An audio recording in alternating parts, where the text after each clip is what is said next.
Olá, bem-vindos a mais uma análise. Hoje, 15 de junho de 2025, vamos mergulhar nas notas de aula do grupo T247, Isso, Tiago, Mário e Douglas. do English Conversations Course, da Academia BSB. Nível A2 do quadro europeu, né? E hoje foi uma aula especial, focada em produção textual. Quer dizer, descrever cenas para teatro e cinema. Exato. Uma ambição em tanto para o A2, convenhamos. A gente vai analisar isso com o nosso olhar, digamos, crítico de sempre. Sim, como sempre. A ideia é ver o que realmente se aproveita disso para quem quer escrever roteiros, né? Separar o útil do enfeite pedagógico. Vamos passar por vocabulário, pronúncia, uso da linguagem, expressões, gramática e as práticas de leitura, escrita, fala. Tudo sob a nossa lupa. Ótimo. Começando então pelo vocabulário da aula de hoje. Tivemos to fire, to hire, Demitir, contratar. to expect, advice, suggestion, Esperar, conselho, sugestão. gasp, to scratch, to blink, to sigh, to nod, ofegar, coçar, piscar, suspirar, acenar com a cabeça. E ainda nephew, niece, bus stop, vanish, que é desaparecer, e to waste, tipo jogar fora, desperdiçar. Olha, são palavras ok, né? Para se virar no básico, talvez. Mas para um roteirista que busca complexidade, é um começo bem tímido. E a revisão do vocabulário passado. Aquilo também não ajuda muito. Exercícios de preencher lacuna com team, crew, staff, wealthy, glitching, seasoned. Ah, sim. Combinar significado, reescrever frase. Será que isso realmente prepara alguém para escrever diálogos, sei lá, mais realistas? Me parece um otimismo meio exagerado. Concordo. E a pronúncia da aula passada? O de sempre, né? Jim e Jean, fail, jail, mail. Armadilhas clássicas para quem fala português. Nada de novo sobre o sol.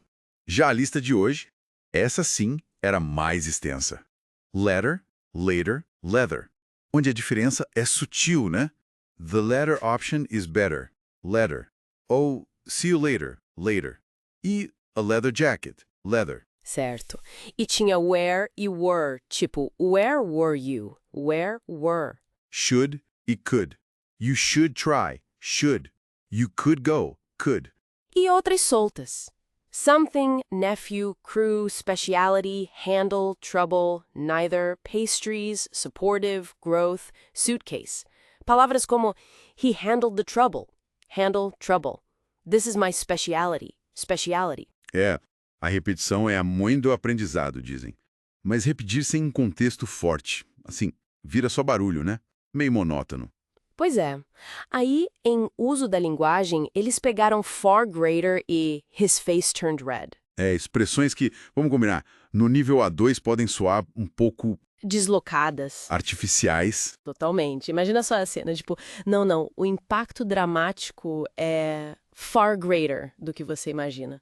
E aí o interlocutor ouve isso e his face turned red. De vergonha alheia, talvez? Provavelmente. Seguindo para as expressões idiomáticas, aquela parte que todo aluno ama odiar, Ah, sim. Tinha it's none of your business. que é o nosso não é da sua conta, bem direto, Take it with a grain of salt. Tipo, desconfia um pouco, né? leve com um grão de sal. Não usamos assim, mas a ideia é essa. Better safe than sorry. O bom e velho melhor prevenido que remediar Look before you leap. tem-se antes de agir, né? E don't put all your eggs in one basket. Não aposte tudo numa coisa só. Olha, são expressões úteis, claro, mas um aluno A2 usando isso com naturalidade, sei não. É mais fácil soar como um livrinho de frases feitas ambulante. Exato. Para internalizar isso de verdade, precisa de muito mais que decorar, né? É cultural. Com certeza. Bom, e a gramática? O foco foi no modal should. Ah, o should.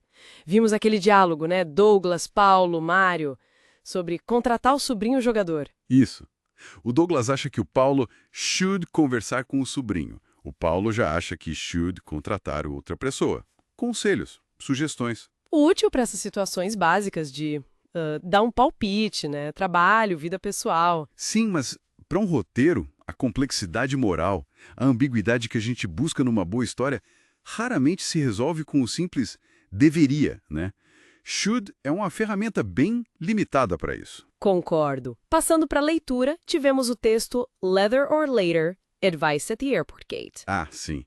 Li com um certo entusiasmo forçado aqui. Amigos no portão de embarque, um dando conselho para o outro, you should handle this, you could try that, aquela coisa. A proposta era criar um texto parecido usando outros verbos. Podia ter virado algo mais instigante, né?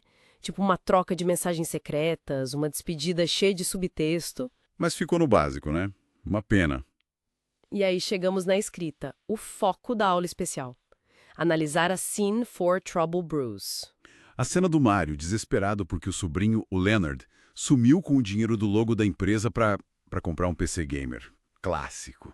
E o exercício era descrever a cena ou o estado do Mário usando o vocabulário da aula. Poderíamos ter, por exemplo, o Thiago descrevendo o Mário aghast, ofegando, né, ao descobrir o rombo. Ou o Douglas focando no Leonard, que simplesmente vanished, desapareceu. E o próprio Mário pensando em todo aquele dinheiro wasted, desperdiçado, sentindo o peso de ser o sole responsible por tudo.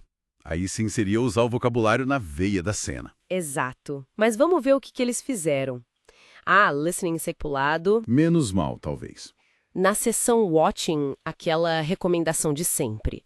Assista filmes, séries, noticiários em inglês. Claro, exposição é importante, não dá para negar. Mas esperar que um aluno A2 absorva a linguagem complexa só assistindo passivamente é meio ilusório, né? E a atividade proposta era basicamente assistir. Faltou um foco, um direcionamento. Assista e preste atenção em X, por exemplo. Pois é. E no speaking, a tarefa era ler em voz alta o texto da leitura, o leather or later, focando nas palavras difíceis. Aquela leitura palavra por palavra. Leather or later. E depois gravar a própria voz lendo e mandar pelo WhatsApp para o professor comparar. Olha, é um método, né? Mas parece um pouco mecânico demais para desenvolver fluência de verdade. Meio isolado, concordo.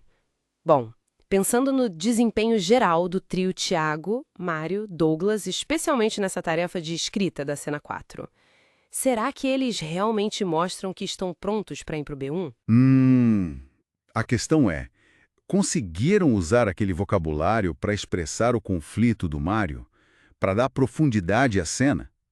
Pelo que vimos aqui, parece que a jornada ainda é um pouco longa, né? Parece que sim.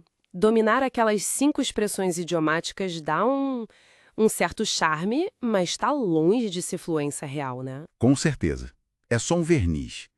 E o should é essencial para pedir um café, dar um conselho simples no escritório. Ok, mas para quem sonha em ser roteirista, é só a pontinha do iceberg gramatical. Exatamente.